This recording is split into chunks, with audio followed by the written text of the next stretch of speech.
শুভ সকাল বন্ধুরা, রূপবাণী লাইফস্টাইলে সবাইকে স্বাগত। আজ রবিবার, তোমার দাদাভাইয়ের কাজের ছুটি। উনি সকাল সকাল বাজার থেকে এই গুগলি আর মাছ সবজি নিয়ে চলে এসেছে।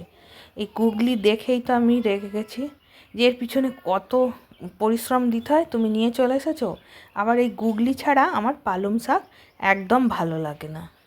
এদিকে রাগারাগি করে শেষমেশ ধুয়ে চলে এসেছি রান্নাঘরে। আজকের সব রান্না যা যা হবে তার সব সবজির জোগাড় করে নিয়েছি। এদিকে পালং শাক কেটে নিয়েছি, আলু বেগুন কড়ার মধ্যে দিয়েই রান্না আরম্ভ করে দিয়েছি। আবার এদিকে ভাত ফুটে উঠেছে, ভাতের মধ্যে শিমটা দিয়ে দিচ্ছি। শিম দিয়ে আবার এদিক সেদিক করতে করতে আমার রান্না কমপ্লিট হয়ে গেছে। আজকের রান্নায় ছিল ডিম ভাজা, বড়ি ভাজা, মাছ ভাজা, আর হচ্ছে ওই গুগলি দিয়ে পালং শাকের তরকারি, আর শুধু মাছের ঝাল। এদিকে রান্না হয়ে গেছে।